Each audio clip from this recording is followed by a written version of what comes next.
പിണറായി വിജയൻ എന്ന പാർട്ടിയിലും സർക്കാരിലും സർവശക്തനായ നേതാവിൻ്റെ തീരുമാനങ്ങളും കണക്കുകൂട്ടലുകളും തെറ്റില്ലെന്ന CPM ആത്മവിശ്വാസത്തിനേറ്റ അടി.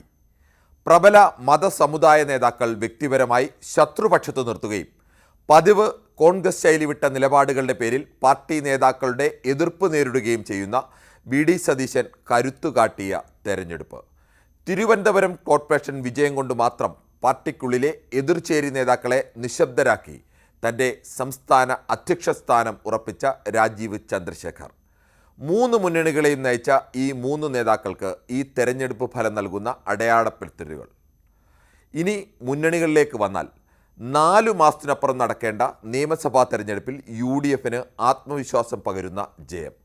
മൂന്നാം ഭരണം പ്രതീക്ഷിച്ച ഇടതുമുന്നണിക്കേറ്റ ആഘാതം. തലസ്ഥാന നഗരത്തിൽ താമര വിരിയിച്ച ആത്മവിശ്വാസത്തിൽ BJP. തദ്ദേശ തെരഞ്ഞെടുപ്പ് ഫലത്തെ പ്രാഥമികമായി ഇങ്ങനെയാണ് വിലയിരുത്താനാവുക. UDF ജയം എന്നതിനപ്പുറം ഇടതു ഭരണത്തിനെതിരായ ജനവികാരം എന്നുകൂടി ഈ ജയത്തെ വായിക്കേണ്ടി വരും. മൂന്നാം ഭരണമെന്ന പ്രതീക്ഷ നടപ്പാകണമെങ്കിൽ വരുന്ന 4 മാസത്തിനുള്ളിൽ CPMും സർക്കാരും വലിയ തിരുത്തൽ വരുത്തേണ്ടി വരുമെന്ന ഓർമ്മപ്പെടുത്തൽ കൂടിയാണ് ഈ ഫലം. കൂടുതൽ പേർക്ക് കൂടുതൽ തുക ക്ഷേമ പെൻഷൻ നൽകിയതുകൊണ്ട് മാത്രം വിജയം ഉറപ്പിക്കാനാവില്ല എന്നുകൂടി ഇടതുമുന്നണിയെ ഇത് ഓർമ്മപ്പെടുത്തുന്നുണ്ട്. 6 കോർപ്പറേഷനുകളിൽ 5 ഇടവും നഷ്ടപ്പെട്ടതിനേക്കാൾ പാർട്ടിക്ക് ഭാവിയിലടക്കം തിരിച്ചടി ഉണ്ടാക്കുന്നതാണ് 941 ഗ്രാമപഞ്ചായത്തുകളിൽ 500-ലേറെ പഞ്ചായത്തുകളിലെ പരാജയം. ഇതുവരെ വന്ന കണക്കുകളുടെ അടിസ്ഥാനത്തിൽ 17,337 വാർഡുകളിൽ 6,568 ഇടത്തെ ഇടതുമുന്നണിക്ക് ജയിക്കാനായുള്ളൂ. 1,300 വാർഡുകൾ ഇക്കുറി കൂടിയിട്ടും കഴിഞ്ഞ തവണ നേടിയതിനേക്കാൾ 700 സീറ്റുകൾ കുറച്ചാണ് ജയിച്ചത്. സാധാരണ മനുഷ്യരുടെ ദൈനംദിന ജീവിതത്തിൽ ഇടപെടുന്ന അടിത്തട്ടിലെ പ്രവർത്തകരായിരുന്നു എക്കാലവും CPMൻ്റെ ശക്തി. ഏതു വലിയ രാഷ്ട്രീയ പ്രതികൂല സാഹചര്യങ്ങളിലും പാർട്ടിയെ ഉറപ്പിച്ചു പിടിച്ചു നിർത്തുന്ന അടിത്തട്ടിലെ പ്രവർത്തകർക്ക് ജനങ്ങളുമായുള്ള ബന്ധത്തിലുണ്ടായ ഇടിവാണ് ഈ പരാജയം അടയാളപ്പെടുത്തുന്നത്. 14 ജില്ലാ പഞ്ചായത്തുകളിൽ 7 എന്ന തുല്യ നില പാലിക്കാനായെങ്കിലും ആകെയുള്ള 346 ജില്ലാ പഞ്ചായത്ത് വാർഡുകളിൽ 196 ഇടത്തും ജയിച്ചത് UDF ആണ്. ഇടതുമുന്നണി അക്കൗണ്ടിലുള്ളത് 148 മാത്രമാണ്. ഇടതിനൊപ്പം മാത്രം നിന്നിരുന്ന തിരുവനന്തപുരം, കൊല്ലം കോർപ്പറേഷനുകളിലെ തോൽവിക്ക് പാർട്ടി വലിയ വില ഭാവിയിൽ നൽകേണ്ടി വരും. കോൺഗ്രസ് മെച്ചപ്പെട്ട പ്രകടനം നടത്തിയിട്ടും തലസ്ഥാന നഗരം BJPക്ക് വിട്ടു നൽകിയെന്ന പഴികൂടി ഇതിൽ കേൾക്കേണ്ടി വരും. രാഷ്ട്രീയമായി ഏറ്റവും കൂടുതൽ നാളെ തിരിച്ചടി ഉണ്ടാക്കുക ഇതാവും.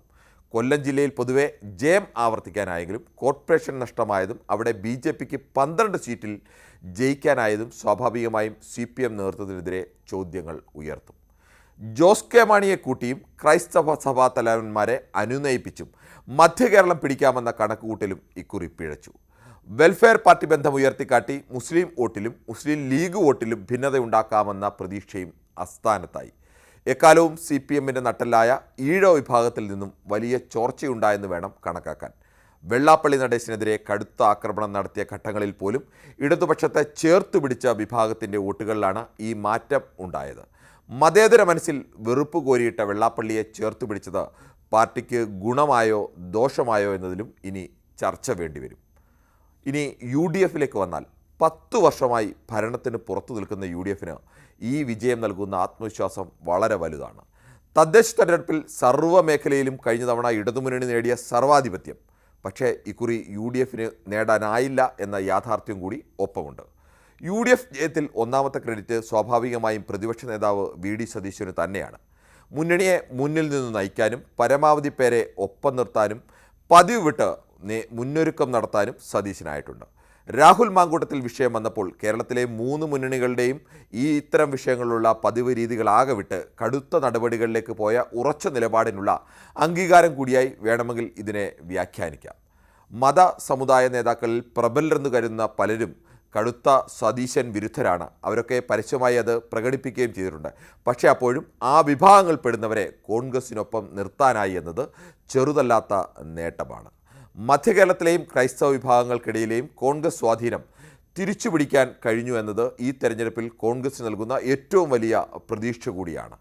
കേരള കോൺഗ്രസ് മാണി വിഭാഗത്തെ മുന്നണി മാറ്റത്തിന് പോലും പ്രേരിപ്പിക്കുന്നതാണ് അവരുടെ ശക്തി കേന്ദ്രങ്ങളിൽ UDF തിരിച്ചുപിടിച്ചത്. കഴിഞ്ഞ തവണത്തെ പോലെ ലീഗ് ശക്തി കേന്ദ്രങ്ങൾ മാത്രമായിരുന്നില്ല ഇത്തവണത്തെ UDF ജയം എന്നതുകൂടി ഓർക്കണം.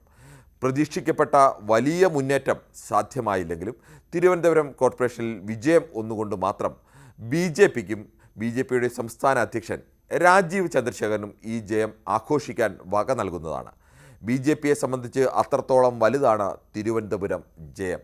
ഗ്രാമ, ബ്ലോക്ക്, മുനിസിപ്പൽ വാർഡുകളിൽ കഴിഞ്ഞ തവണത്തെ എണ്ണം കൂട്ടാൻ ബി ജെ പിക്ക് ആയിട്ടുണ്ട്. വലിയ കുതിച്ചാട്ടമല്ലെങ്കിലും എണ്ണത്തിൻ്റെ കണക്കിൽ അവരിന് വർധനവുണ്ടാക്കാൻ കഴിഞ്ഞിട്ടുണ്ട്. പാർട്ടിക്കുള്ളിലെ തൻ്റെ വിരുദ്ധ ചേരിയിൽ നിൽക്കുന്ന പ്രധാനപ്പെട്ട നേതാക്കൾക്ക് രാജീവ് ചന്ദ്രശേഖർ നൽകുന്ന ഒരു മറുപടി കൂടിയാണ് ഇത്തവണത്തെ ജയം. കൊല്ലത്തും തിരുവനന്തപുരത്തും ആലപ്പുഴയിലുമടക്കം ഇടതു ശക്തി കേന്ദ്രങ്ങളിൽ നേടിയ മുന്നേറ്റം ബി ജെ പിക്ക് ആത്മവിശ്വാസം പകരുന്നുണ്ട്. എന്നാൽ രാഷ്ട്രീയ വോട്ടായി കണക്കാക്കാവുന്നത് ജില്ലാ പഞ്ചായത്തുകളാണ്. 346 ജില്ലാ പഞ്ചായത്ത് വാർഡുകളാണ് ആകെയുള്ളത്. അതിൽ കാസർഗോഡ് ബദിയടുക്കയിൽ മാത്രമാണ് താമര വിരിയിക്കാനായത്. 346-ൽ ഒറ്റ സീറ്റിൽ മാത്രമാണ് ബി ജെ പിക്ക് വിജയിക്കാനായത്. വരുന്ന നിയമസഭാ തെരഞ്ഞെടുപ്പിൽ 2 അക്ക വിജയം നേടുക എന്ന കേന്ദ്ര നേതൃത്വത്തിൻ്റെ നിർദ്ദേശവും വലിയൊരു വിഭാഗം അണികളുടെയും പ്രതീക്ഷയിലുമൊക്കെ ചോദ്യങ്ങൾ ഉയർത്തുന്നതാണ് ജില്ലാ പഞ്ചായത്തിലെ ഈ പ്രകടനം. എന്തായാലും വരുന്ന നിയമസഭാ തെരഞ്ഞെടുപ്പിലേക്ക് വലിയ മുന്നൊരുക്കം വേണമെന്ന് 3 മുന്നണികളെയും ഒരേപോലെ ഓർമ്മപ്പെടുത്തുന്നതാണ് ഈ തദ്ദേശ തെരഞ്ഞെടുപ്പ് ഫലം.